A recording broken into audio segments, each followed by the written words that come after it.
देखते web series है तो उसके 1-2 एपिसोड रिलीज करते हैं, उसके बाद ऑडियंस के परफॉर्मेंस के हिसाब से आप चेंज कर लेते हैं उसका? नहीं नहीं नहीं नहीं, हम लोग ऑडियंस के रिएक्शन से नहीं, हम लोग फीडबैक लेते हैं। हम लोग जैसे पहला कट बनाया, फिर आपको मैं दिखाऊंगा और आपका रिएक्शन देखूंगा, आपसे पूछूंगा कि क्या सही लगा, क्या याद रहा, क्या वर्क नहीं करा आप ले लिए, क्या बोरिंग लगा। उन लोगों का रिएक्शन लेते हैं, उन लोगों का अच्छा ये भी है। अब रिएक्शन लेना ये जरूरी नहीं है कि वो लोग जो बोल रहे हैं वो कर दो। टाइमलाइन थोड़ा सा हो जाता है कि अब रिलीज करना है, वो भी एक डेडलाइंस रहते हैं कुछ, तो उसमें वी ट्राई टू मैनेज।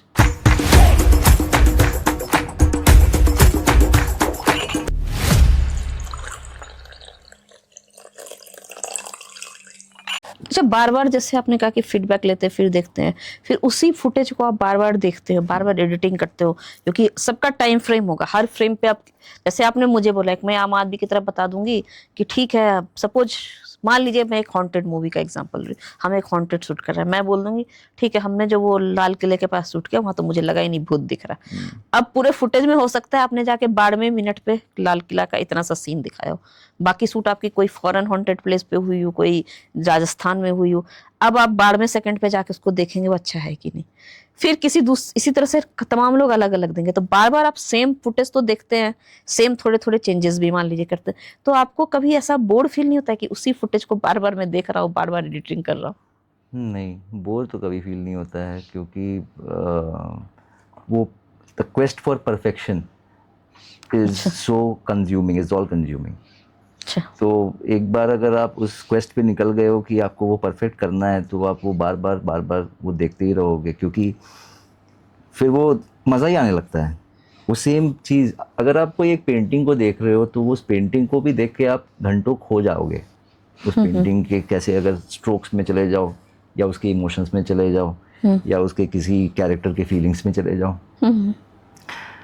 तो ये एक प्रोसेस है जिसमें वही मेडिटेटिव प्रोसेस है।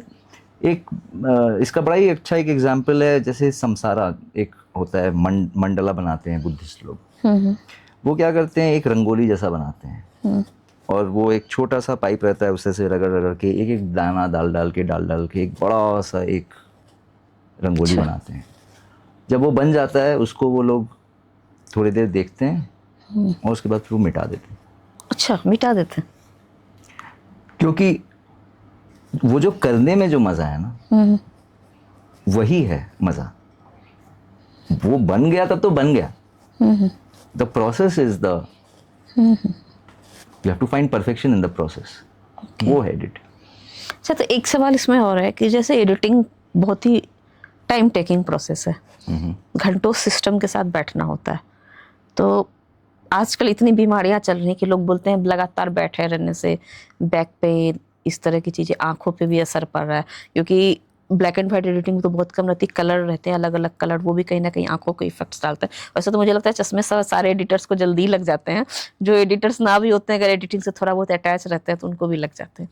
तो मतलब ऐसा आपका क्या कभी लगता नहीं है कि आंखें थक गई हैं या बैक में पेन, हमारा शरीर थक चुका है इस काम से? इसके लिए तो दो चीज़ें हैं। एक है कि एक्सरसाइज तो करना पड़ता है। अच्छा। दूसरा है एक टेबल आता है जो ऊंचा हो जाता है, नीचे भी हो जाता है, ऊंचा भी हो जाता है, खड़ा भी हो जाता है। और वॉल्टर मर्च एक बहुत बड़े एडिटर हैं, उन्होंने कहा है कि खड़ा होकर एडिट करने से रिदम बेटर पता चलता है, एडिट का रिदम। तो आई हैव शिफ्टेड टू मतलब I stand up and edit, मैं खड़ा होकर एडिट करता हूँ। अच्छा। एक वो है। दूसरा चीज़ ये है कि edit is happening in your brain mostly. आपने फुटेज देख लिया और फिर मैं तो सो जाता हूँ फुटेज देख के। अच्छा। और सोने के बाद फिर जब उठते हैं तो फिर अपने आप हाथ चलने लगता है, दिमाग अपने आप काम करने लगता है। तो अगर मैं कुछ कर रहा हूँ एडिट, तो I am thinking about it all day, all night long. When I am on a project, I am thinking about that project. मैं वही प्रोजेक्ट सोच रहा हूँ, उसी प्रोजेक्ट के बारे में मैं सोच रहा हूँ, और कुछ भी नहीं सोच रहा हूँ। मैं उस समय कोई फिल्म भी नहीं देख रहा होता हूँ, मैं कोई शो भी नहीं देख रहा होता हूँ, क्योंकि मैं पूरा दिन स्क्रीन ही देख रहा हूँ। तो जो भी अगर टाइम मिलता है तो मैं बुक्स पढ़ने लगता हूँ, क्योंकि स्क्रीन तो ऑलरेडी मैं पूरा दिन स्क्रीन ही देख रहा हूँ, तो मेरे को अब मूवीज़ में और क्या देखूंगा, मैं शोज और क्या देखूंगा। तो इसीलिए बुक्स। या म्यूजिक या अदर काइंड्स ऑफ एक्टिविटीज़।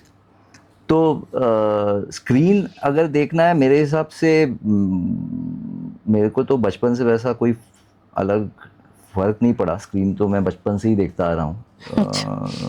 तो आई थिंक दिन के 8 घंटे तो मैं 8 से 9 घंटे तो मैं स्क्रीन देखता ही हूँ। बीच में दोपहर में सो जाता हूँ और फिर वापस से फ्रेश होके फिर शाम में फिर एडिट करता हूँ। ये है प्रोसेस। खड़ा होके करो एडिट और एक्सरसाइज करो। अच्छा, एक सी वाला, अभी जो ओटीटी का ज़्यादा प्रचलन आ गया है, तो इस ओटीटी ने क्या एडिटिंग प्रोसेस को ज़्यादा सिनेमेटिक और फास्ट बना दिया है? आपको इसके बारे में आपकी क्या राय है? ओटीटी जब आया था तब तो काफ़ी अच्छा रेवोल्यूशन लेके आया था। लेकिन अभी ओटीटी में जिस तरह से in the sea of content जो आ गया है, उसमें to even remain relevant, I think लोग को लगता है कि एक पर्टिकुलर तरह का एडिट चाहिए, बट आई पर्सनली फील कि वो एक गलत धारणा है। अच्छा। हर एक स्टोरी का अपना एक रिदम होता है, अपना एक पेस होता है, और अगर उस कहानी को उस पेस पे अगर आप नहीं बताओगे तो you are not doing justice to the story. लेकिन अभी काफ़ी ऐसे कुछ रहे हैं, जैसे एक एपिसोड बना था किसी का 55 मिनट्स का, तो ओटीटी ने बोला कि उसको 30 मिनट्स का बना के लाओ। अब वो 55 मिनट्स के एपिसोड 6 एपिसोड हैं, अब उसको सबको 30 मिनट्स 35 मिनट्स का करो तो स्टोरी कट जाएगा। बिल्कुल, तो उनको लग रहा है कि वो जल्दी ख़त्म करो ताकि देख ले ऑडियंस, लेकिन उस चक्कर में और नहीं देखेगी ऑडियंस, जो देखने वाली थी वो भी नहीं देखेगी। तो ये थोड़ा सा प्रॉब्लम तो हो रहा है, बिकॉज भाई लोगों को अभी समझ में उतना आ नहीं रहा है कि एडिट किस तरह से करना है। बड़े बड़े फिल्म मेकर्स को ये पता है कि एडिट कैसे होता है और हर स्टोरी का अपना एक रिदम है, कैसे बताना है। तो या तो वो अब ओटीटीज के साथ काम करना छोड़ दिया है उन लोगों ने, या तो वो एक्सेप्ट करके ठीक है तुम पैसे दो और हम बना देते हैं। यही 2 कैटेगरीज है। अच्छा, समझौता कर लेते फिर। अच्छा, जैसे एक बुनियादी चेंज हम देख रहे हैं कि अभी के जो नए सीरियल्स आ रहे हैं, तो बीच में था कि लोग इसको ही पसंद कर रहे थे, अब लेकिन देख रहे हैं कि सब फिर यूट्यूब पे या कहीं पे जाके वो पुराने जैसे उड़ान सीरियल, तो उन सब का रिदम पकड़ रहे हैं, और अभी जो कुछ नए बन रहे हैं वो उसी को रिमिक्स करके कुछ उस रिदम को लाने की कोशिश कर रहे हैं। तो एज ए एडिटर आप इस तरह के चेंजेस को कैसे देख रहे हैं? उनमें क्या ऐसी खास थी? एक आम आदमी तो उसे एक सीरियल के रूप में देख रहा है, उसे तो वो लगता है कि वो कविता चौधरी शायद नाम था उड़ान में, वो उस लड़की को देखता है या उसके फादर को देखता है या फिर और जो उसमें दिखाए जाते हैं। लेकिन एज ए एडिटर आप क्या देखते हैं कि उस एडिटिंग में ऐसी क्या खासियत थी कि उस जमाने का सीरियल भी आज के लोग सर्च कर करके देख रहे हैं? आई थिंक एडिटिंग से ज़्यादा वो ज़माना था और आज का ज़माना है जो कि अभी वैसा हो गया है। उस ज़माने में सब कुछ ही नया था और नएपन में लोग अपने पेस से अपना स्टोरी बताते थे, क्योंकि उन बाकी ऑडियंस के पास ऑप्शन उतना नहीं था। सॉरी, जितना ऑप्शन आज है लोगों को कंटेंट कंज्यूम करने के लिए, उतना कंटेंट ही नहीं हुआ करता था। तो लोग अपने पेस से अपने तरीके से अपना स्टोरी बताया करते थे। आज के ज़माने में मुझे ऐसा लगने लगा है कि जितना फास्ट पेस दुनिया हो गया है, people are trying to move back to the slowness of time. और इतना ब्रेन इतना ज़्यादा वो कंटेंट और रील्स और उससे कंज्यूम और वो डूम स्क्रॉलिंग में चला गया है कि अब वापस से वो शिफ्ट हो रहा है, where people are looking for some slow paced peaceful work. I think अब उतना भी नहीं है, लेकिन बहुत छोटा ही एक तबका है जो कि इस शिफ्ट में आ रहा है, but it is a welcome change, क्योंकि as an editor I feel ये आज नहीं तो कल होना ही है। क्योंकि जब आप इतने ज़्यादा कंटेंट कंज्यूम करने लगोगे और फिर आपके सालों साल चले जाएंगे, आपको पता चलेगा आपने तो कुछ ढंग का देखा ही नहीं, देखा ही नहीं। तो फिर शायद लोग मतलब कॉन्शियसली वो चॉइस लेंगे कि अच्छा we have to look at better cinema, फिर वो डिस्कवर करेंगे वर्ल्ड सिनेमा, जाएंगे देखेंगे कि अच्छा, क्योंकि वर्ल्ड सिनेमा पे भी अगर आप जाओगे अच्छी मूवीज देखोगे, आप वो देखने लगोगे कि तो वो आपको रील से ज़्यादा ग्रास्प कर लेगा। वो स्टोरी ही इस तरह से वो नरेट कर किया हुआ रहता है कि वो आप देखने लगोगे तो आप देखते चले जाओगे। बिल्कुल बिल्कुल। प्रॉब्लम्स मेरे को लगता है कि अभी खराब स्टोरीज का है, और खराब स्टोरीज के वजह से उसको बचाने के चक्कर में एडिट किया जा रहा है एक अलग तरीके से, तो वो कुछ का कुछ से वो रह गया है। अच्छा, एआई के आने से क्या ह्यूमन एडिटिंग पे कुछ इफेक्ट पड़ेगा, या आने वाले टाइम में इसको आप कैसे देख रहे हैं? एआई हेल्प करेगा एडिटर्स को, जितने भी बेसिक काम रहते हैं before the edit work starts, syncing, sorting, lineup etcetera etcetera, merging clips, ये सारा। But at the end of the day edit is an individualistic art, like a painter. बिल्कुल बिल्कुल। तो मैं जो एडिट करता हूँ वो सिर्फ मैं ही एडिट करता हूँ। वो फुटेज को आप और किसी को भी दे दोगे तो वो अलग तरह से उसको इंटरप्रेट करेगा और अलग तरह से एडिट करेगा। बिल्कुल बिल्कुल। दूसरा चीज़ ये है कि AI strives and goes towards mediocrity. वो जो एवरेज है एआई, जो सबने देखा है ऐसा है, AI goes towards mediocrity. individual learns all the techniques and wants to break them and make something new. तो ये जो बेसिक डिफरेंस है एआई का और ह्यूमंस का, ह्यूमंस से ज़्यादा आर्टिस्ट का, बिल्कुल बिल्कुल। जो अपना इंडिविजुअलिस्टिक एक्सप्रेशन पोर्ट्रे करना चाहते हैं। अच्छा। और AI is the collective expression of it. तो हम ऐसा बोला जाता है ना कि आर्ट इज नॉट डेमोक्रेसी बिल्कुल बिल्कुल। एंड एआई इज डेमोक्रेसी, हाँ। कि सबको जो पसंद है। तो एक बड़ा अच्छा मैंने पढ़ा था कि when you are making something that's everybody likes, you are not making art, you are making decoration. Of course of course. तो एआई और ह्यूमंस का आई थिंक वही है। अच्छा अच्छा, एक चीज और है, आज जो रील्स का जमाना है जहाँ लोग रील्स स्क्रॉल करना ज्यादा पसंद करने लगे, ऐसे टाइम में अच्छी स्क्रिप्ट की मूवी या लंबी मूवी के लिए किस तरह की एडिटिंग को चैलेंज, जैसे धुरंधर इतनी लंबी आई फिर भी चल गई, तो एक पीआर पार्ट है, इसके अलावा एडिटिंग लेवल पे आप इसको किस तरीके से चेंजेस इस पे आ रहे हैं तो लोग रील से अच्छी मूवी की तरफ शिफ्ट हों या उसको देख पाए? अब आई थिंक लोगों को मूवीज जाने के लिए ना कॉन्फिडेंस चाहिए कि मैं टिकट्स दे रहा हूँ चलो 400 के, लेकिन मैं 1500 का जो पॉपकॉर्न ले रहा हूँ बिल्कुल बिल्कुल। तो वो 3 घंटे शुड बी वर्थ इट। और इतने खराब मूवीज आ चुके हैं ना बैक टू बैक कि लोगों का थिएटर जाने से कॉन्फिडेंस चला गया है। वो धुरंधर is not just PR, Dhurandhar is word of mouth कि अच्छा लगा, देखो लोग गए हैं और जेन्युइनली उनको अच्छा लगा है, क्योंकि आदित्य धर ने पर्सनली एक स्टोरी बताया। जो आर्टिस्ट सारे थे उन्होंने पर्सनली अपना वो एक्सप्रेस किया है जो किया है। उस फिल्म को जिस तरह का एडिट लगना था वैसा ही एडिट हुआ है वो फिल्म।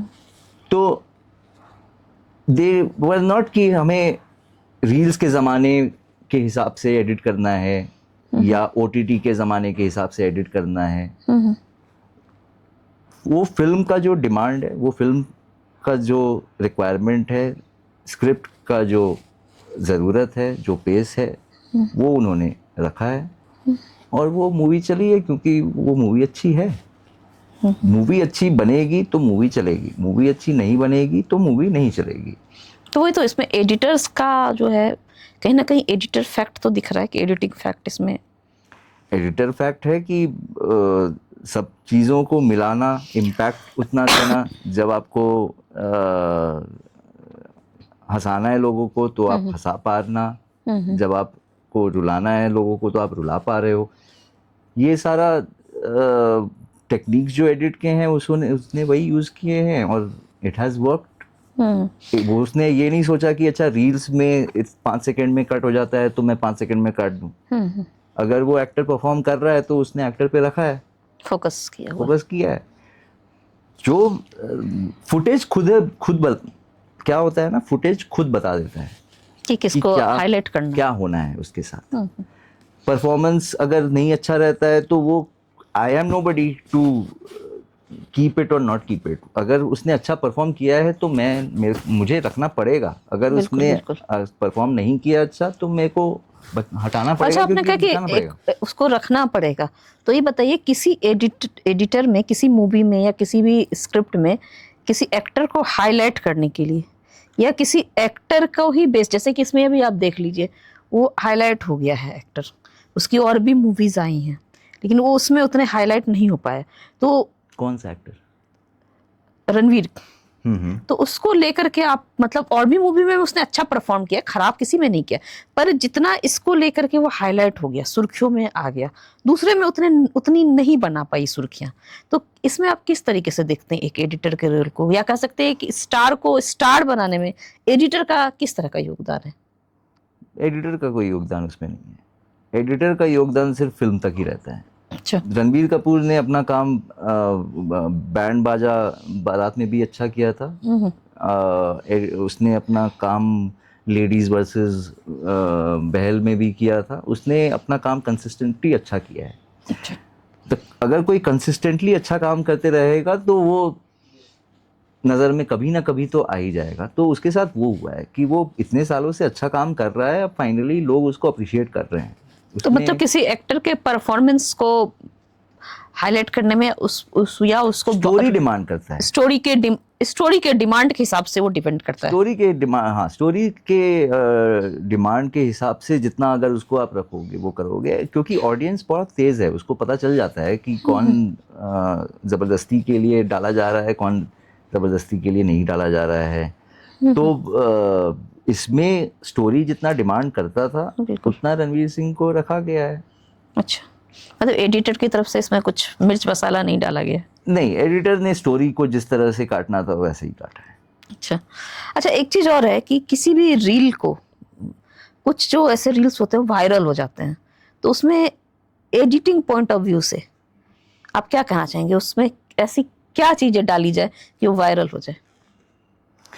वायरल कैसे होता है वो तो आई डोंट थिंक किसी को भी पता है कि कोई भी चीज़ वायरल कैसे हो जाता है। अच्छा। क्योंकि जब वायरल हो जाता है तब फिर लोग उस तरह के चीज़ों को कॉपी करने लगते हैं। जैसे म्यूज़िक इंडस्ट्री पहले जब आया था तो गाने बहुत अच्छे अच्छे बनते थे और अच्छे बनते थे और फूट जाते थे, बहुत पॉपुलर हो जाते थे। फिर क्या हुआ कि जो कॉर्पोरेट्स होते हैं वो लोगों ने देखा कि अच्छा इस तरह के गाने अच्छे चलते हैं तो चलो इसी तरह के गाने बनाते हैं, और फिर वो उसी तरह के गाने बनाते चले जाते हैं, और तब फिर ऑडियंस को नहीं पसंद है। वो ऑडियंस को चाहिए नया individual expression, new individual expressions of art. वो जब तक उनको मिलेगा वो देखने के लिए जाएंगे। अगर कोई चीज़ कॉपीड है तो ऑडियंस वो सूंघ लेती है। अच्छा। तो इसीलिए कोई भी वायरल अगर कुछ होता है तो वो नया ही कुछ रहता है। आप वायरल कुछ देखोगे तो ऐसा नहीं है कि अच्छा मैंने तो इस तरह का वायरल पहले देखा हुआ है। वायरल जो भी होता है वो नया ही, मतलब कोई सीक्रेट फार्मूला नहीं है, सीक्रेट फार्मूला कुछ नहीं है। सीक्रेट फार्मूला है अपना इंडिविजुअल एक्सप्रेशन आप डिस्ट्रीब्यूट करो और करते रहो, कंटिन्यू करते रहो। कुछ ना कुछ उसमें से आपका एक वायरल हो जाएगा और उसके वजह से आप फिर वायरल हो जाओगे। अच्छा। You just be yourself and express मतलब yourself। पिच पे, मैं जैसे कहते हैं ना क्रिकेट में, पिच पे खेलते रहो, कोई ना कोई बॉल तो चौका छक्का लगी जाएगा। करेक्ट वही है। आपको ये सोच के अगर आप करोगे कि कैसे वायरल करना है तो कभी वायरल नहीं कर पाओगे। ये सोच के करोगे कि मेरे को अपने जो अच्छा लगता है वो मेरे को बस लोगों को दिखाना है, मतलब वनडे की तरफ मत खेलो, टेस्ट मैच की तरह खेलते रहो। हाँ, टेस्ट मैच की तरह खेलो। टेस्ट मैच को वनडे की तरह खेलो। अच्छा, टेस्ट मैच को वनडे की तरह खेलो, ये आपने एक अलग बात की, टेस्ट मैच को वनडे की तरह खेलो, लेकिन उसमें तो फिर लिमिटेड टाइम होंगे, इसमें छक्के चौके अगर नहीं लग पाए तो वायरल कहाँ से हो पाएंगे? वो तो लाइफ है, तो अब जिंदगी तो है, छोटी है। Your time is limited. अच्छा, जैसे आप एडिटिंग में हैं तो आपने अब तक जैसे कोटा फैक्ट्री, ओटीटी प्लेटफॉर्म के, तो अभी जो आप जो नए अभी किसी भी कर रहे हैं, तो अभी कोई बॉलीवुड मूवी या कुछ ऐसा जो भी आपके नए प्रोजेक्ट्स जिस पे आप काम कर रहे हैं, थोड़ा सा आप दर्शकों को बताइए कि अपकमिंग किस तरह की चीजें हमें और देखने को मिलेंगी आपकी एडिटिंग में? एक तो शो आने वाला है सोनी लिव पे, उसका नाम है सिविल लाइंस। वो उसमें वरुण है, उसमें अनुराग कश्यप हैं, रेणुका शाणे हैं, यशपाल शर्मा हैं। ये कहानी है जो कि एक घर बनाने के ऊपर है कि किस तरह से एक लड़के को शादी से पहले एक घर बनाना है। अच्छा। लड़के को घर बनाने का बिल्कुल मन नहीं है, लेकिन लड़के की जो माँ है, उसके नाना ने सिविल लाइंस में एक प्लॉट खरीद के रखा हुआ था। लड़की वालों की डिमांड है कि घर तो होना चाहिए, क्योंकि वो लोग बड़े खानदान के, लड़की वाले लोग राजपूत खानदान के, और ये लोग कायस्थ। तो अब किस तरह से वो लड़का जो है वो घर बनाने निकलता है, घर बनाता है, माँ और गर्लफ्रेंड के बीच फंसा फंसा फंसा, अंत में घर बन जाता है, लेकिन शादी नहीं होती है। अच्छा। ये एक 8 एपिसोड का एक स्टोरी है जो सोनी लिव पे आएगा। अदर देन दैट एक फिल्म है टिप्स का, जो अभी एक्चुअली शूट हो रहा है चंडीगढ़ में। उसमें ईशान खट्टर है, पलाश जो गुल्लक के डायरेक्टर हैं वही डायरेक्ट कर रहे हैं इसको। अच्छा। हरमन बोबेजा प्रोड्यूसर हैं।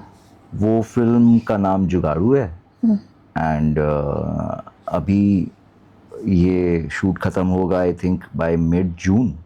अच्छा। अभी फिर I start to edit it. तो जैसे हम लोग का फिर वही फर्स्ट कट जो होता है मेरा, वो आई थिंक अगस्त तक मैं बना के दिखाएंगे डायरेक्टर के साथ, फिर बैठेंगे, फिर फीडबैक्स और वो सब राउंड होते होते फिर लेट्स सी कब तक वो रिलीज होता है।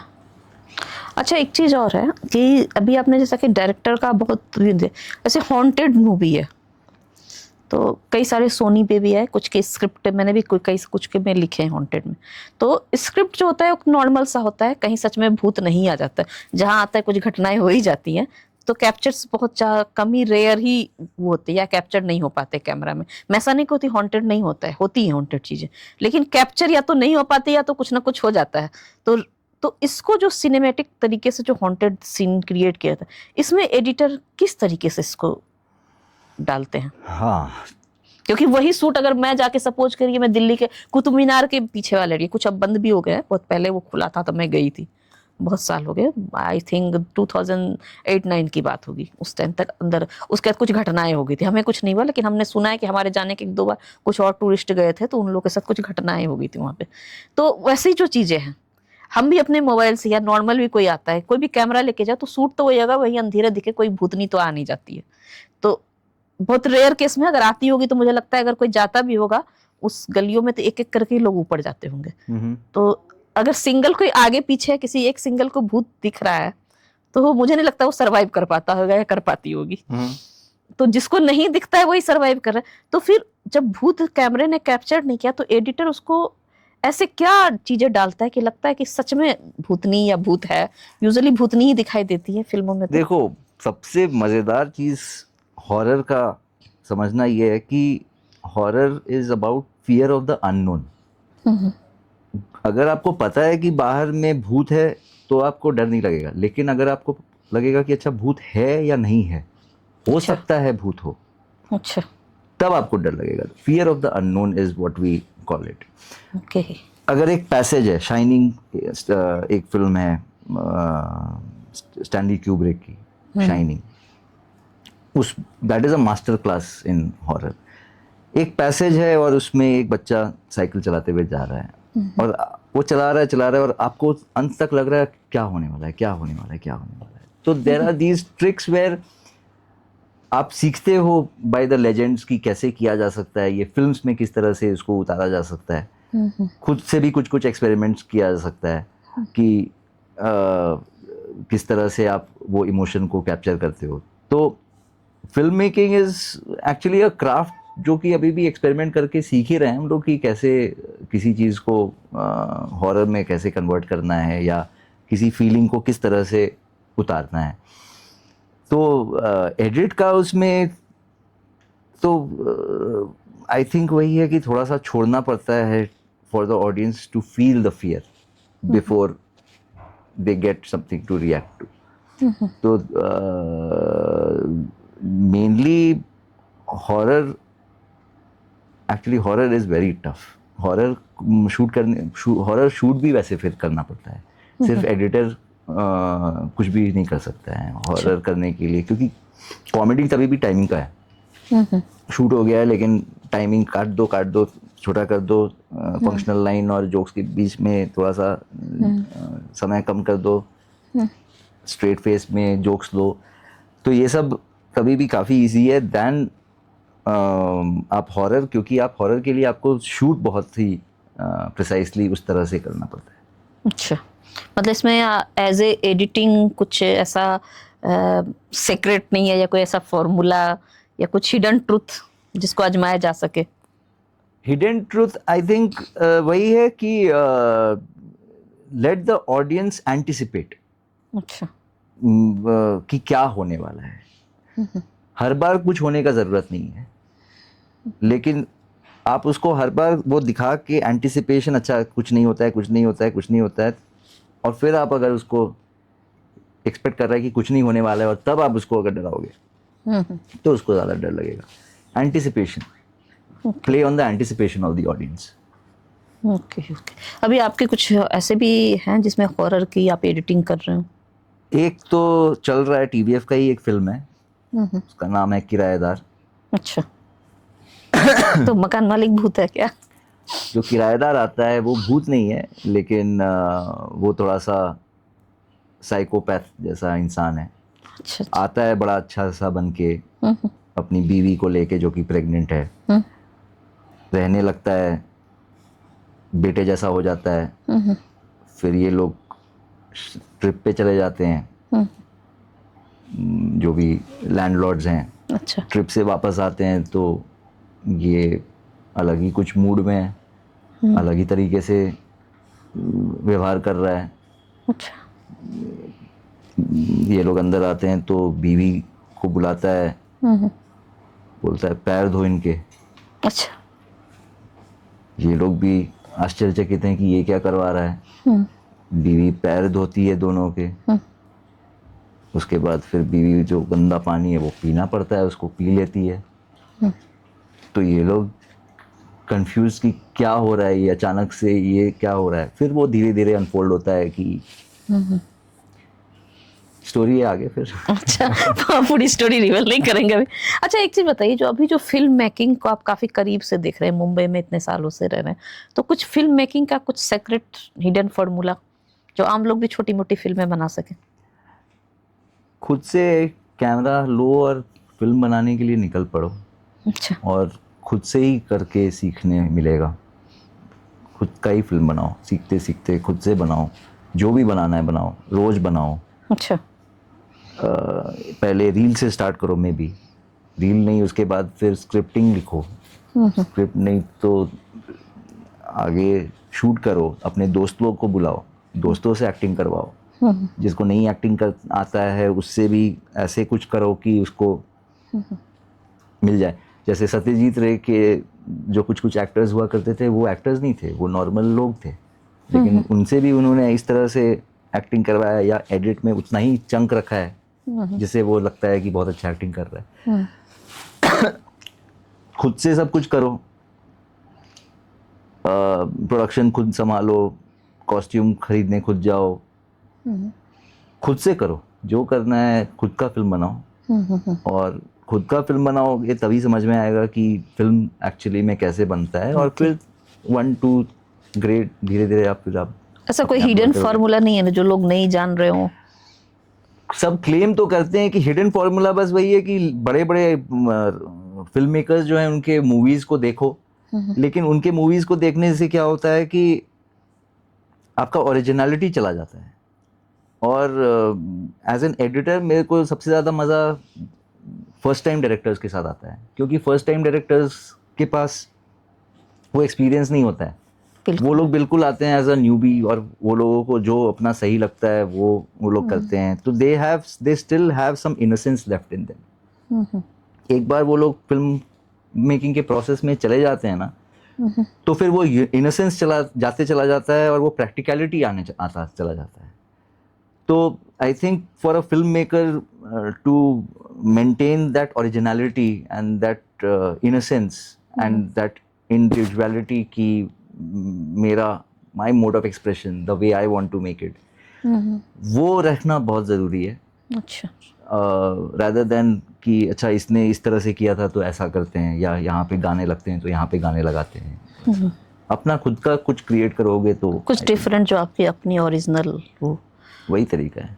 अच्छा, जैसे आपने कहा कि आप 7-8 घंटे सिस्टम पे बैठे रहते हैं, मतलब 8 घंटे से ज़्यादा एडिटिंग, तो उसके बाद आप बुक्स पढ़ते हैं। सपोज आपके फ्रेंड्स या आपके कुछ ऐसे खास फ्रेंड्स जो इस लीग से हट के हो, अगर आपके साथ काम कर, एक तरह से वो प्रोफेशनल फ्रेंड्स हो गए, जो आपके फ्रेंड्स स्कूल के, कॉलेज के टाइम के हो या बाहर के हो, तो उनको अगर मूवी देखना पसंद हो या उस तरीके कुछ देखना, तो आप कैसे इसमें सामंजस्य बैठाएंगे?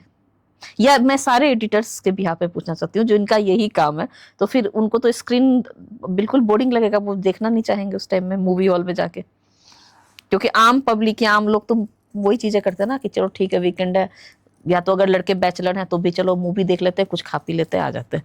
बैचलर नहीं है, शादी हो गई है या गर्लफ्रेंड है, तो भी मूवी देखने जाते हैं।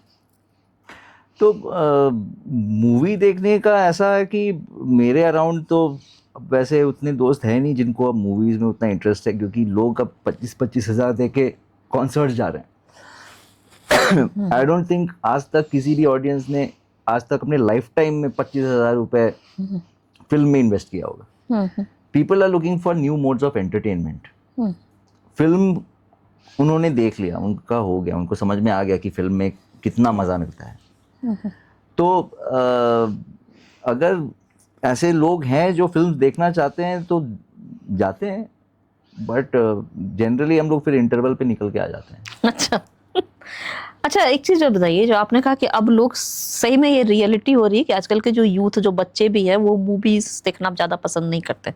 वो या तो कंसर्ट में जाते हैं, या तो फ्री का कंसर्ट का टिकट मिल जाए, या तो खुद से खरीद के भी देखते हैं, जैसे भी हो, या तो 4-5 लोग मिल के कुछ जुगाड़ लगाते हैं, जो भी हो। मैं अभी जो देख रही हूँ आजकल के जो कॉलेज के बच्चे भी, कुछ कॉलेज में सकता है फ्री का रहता भी है, कुछ जगह वो दे के भी देखते हैं। तो आज के यूथ उस तरफ फोकस शिफ्ट हो रहा है।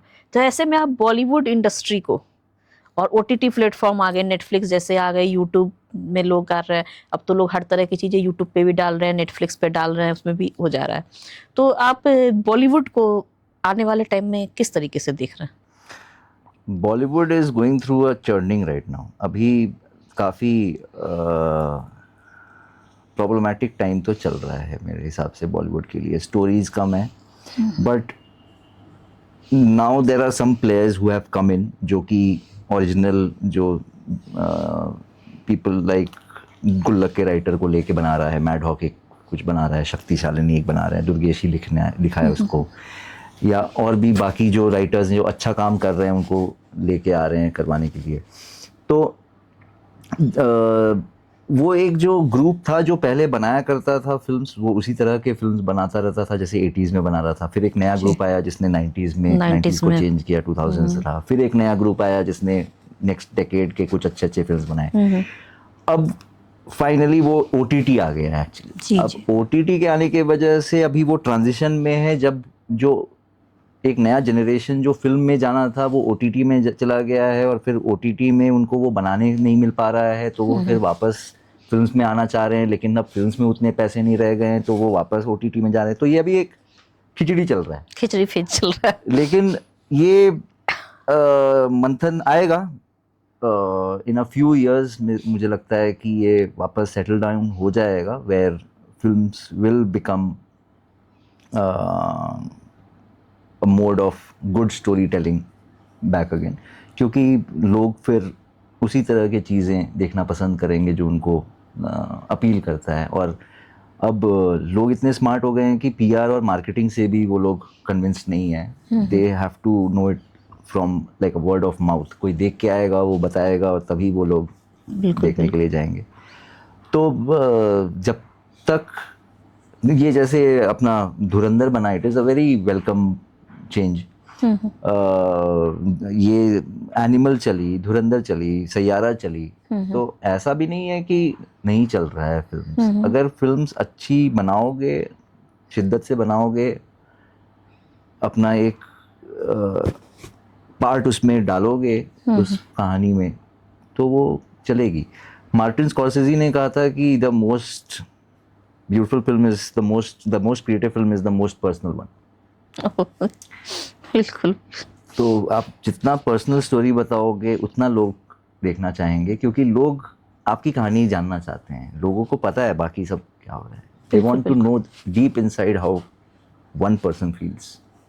अच्छा, तो जाते जाते आप हमारे दर्शकों के लिए, मतलब अभी जो फिल्म इंडस्ट्री में एडिटिंग में अपने कैरियर की तलाश कर रहे हैं, या कह सकते हैं मुंबई के धक्के खा रहे हैं वर्तमान में, क्योंकि सबको पता है कि जो जाते हैं स्टार्टिंग में धक्के खाते हैं मुंबई में, तो उनके लिए आप क्या संदेश देना चाहेंगे? डटे रहो, don't look at the peak of the mountain. जब आप माउंटेन चढ़ना स्टार्ट करते हो तो आप बस अपने नेक्स्ट स्टेप को देखते हो। अगर आप ऊपर देखोगे तो आप एंग्शियस हो जाओगे, आप नहीं चढ़ पाओगे। तो just keep climbing, just keep looking at your next work. Process में परफेक्शन ट्राई करो, बन जाने के बाद उसको देखो और फिर डिटैच हो जाओ। Even while editing be detached from your emotions, कि अरे ये तो इतना मेहनत किया था इस चीज़ के लिए, या यार ये तो इतना अच्छा एक्टर है, या ये whatever the story demands, be brutal, be honest. बिल्कुल, क्योंकि ऑनेस्टी अगर नहीं रहेगा तो वो कहीं ना कहीं तो वो पकड़ा ही जाएगा। You will feel it somewhere.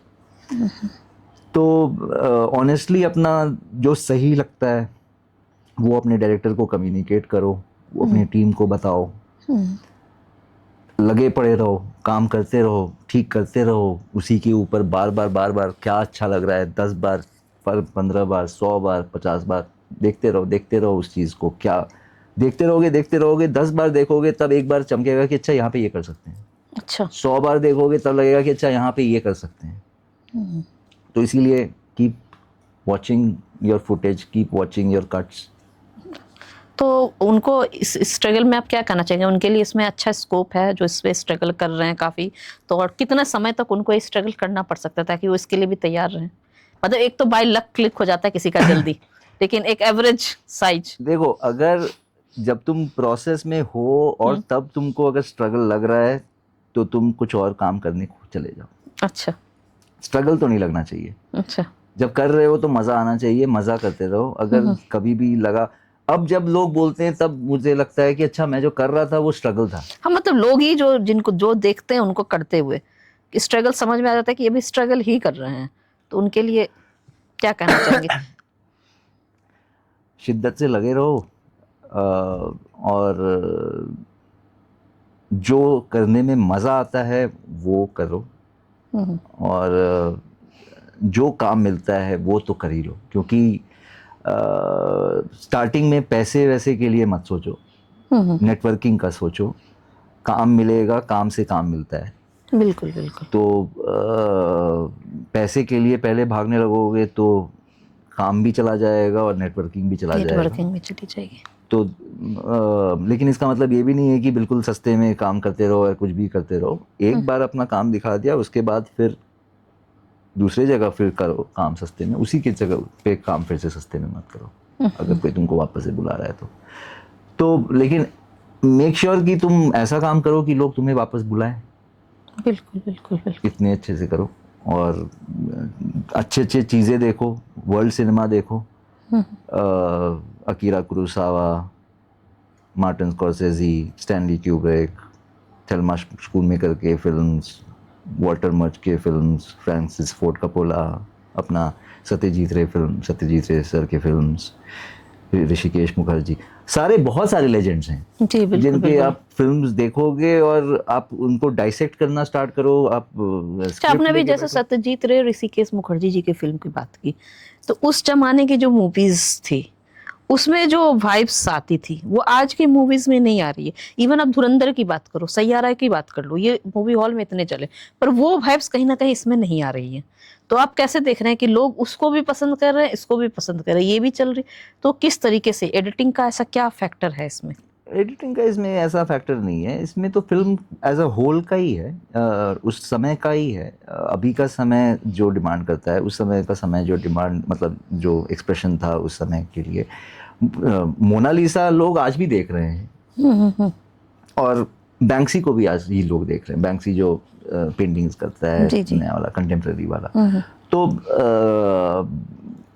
Art का सबसे मज़ेदार चीज़ यही है कि it remains even after you are gone. तो आपको जो दिल से अपने लिए बनाना है आप वो ही बनाओ। अगर वो लोगों को अच्छा लगे तो अच्छी बात है, अगर ना अच्छा लगे तो और भी अच्छी बात है। अच्छा, अपने लिए बनाओ। अपने लिए बनाते जाओ। ये आपने बहुत अच्छी बात कही कि आजकल लोग जो होते हैं थोड़े से में पीछे हट जाते हैं कि हमारा जो मूवी सक्सेस नहीं हो पाया या नेटफ्लिक्स वालों ने एक्सेप्ट नहीं किया, तो इन चीज़ों से लोग थोड़ा घबरा के छोड़ देते हैं या तो चेंज हो जाते हैं। तो आपने कहा कि अच्छा ना लगे तो और बनो, और ज़्यादा बनो। तो आपका हमारे शो में आने के लिए बहुत बहुत शुक्रिया, बहुत बहुत Thank you. धन्यवाद। सवाल तो और भी बहुत सारे हैं, पर आपने पहले ही कहा था कि आपके पास टाइम की पाबंदी है, तो हमने अपने सवालों को थोड़ा समेट लिया। और अंत में आपने ऐसे तो सेक्रेट कई बार मैंने पूछने की कोशिश की, पर आपने कुछ एडिटिंग के सेक्रेट्स का बताया नहीं। तो तमाम मेरे दर्शक जानना चाह रहे हैं कि एडिटिंग जो है हर चीज में कमाल करती है, वो हम लोग भी अब देख चुके हैं। तो कोई एक छोटा सा सेक्रेट जाते जाते आप शेयर करिए कि ऐसा क्या एडिटर्स करें कि कोई भी रील्स या कोई भी पॉडकास्ट या कोई भी ओटीटी प्लेटफॉर्म का सीरीज, सीरियल, वेब सीरीज हो, कुछ भी हो, उसमें जान आ जाए। म्यूज़िक बहुत सुनो, म्यूज़िक टेस्ट होना बहुत ज़रूरी है, क्योंकि म्यूज़िक से रिदम का समझ में आता है, अच्छा। और रिदम ही हारमोनी लेके आता है। तो listen to a lot of music.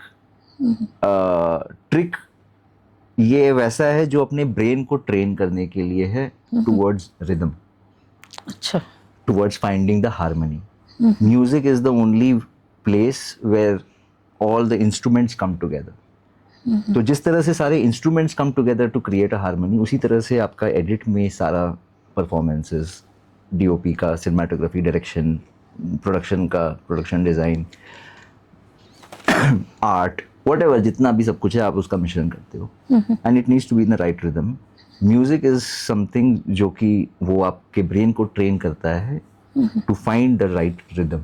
अच्छा, तो म्यूजिक को, एडिटर को म्यूजिक सुन के बनाना चाहिए या म्यूजिक को डालना चाहिए? म्यूजिक को सुन के रिदम का समझ आना। लेना चाहिए, अच्छा अच्छा। और वो रिदम का समझ जब आ जाएगा तो आप देखोगे कि आपके जो सीन्स हैं उसमें भी रिदम आ जाएगा, रिदम आ जाएगी। ओके, आपने ये बहुत ही खास बात की कि सीन के रिदम को मेंटेन रख के एडिटिंग करें तो जरूर सक्सेस होंगे। बहुत बहुत शुक्रिया, बहुत बहुत धन्यवाद हमारे शो में आने के लिए। Thank you.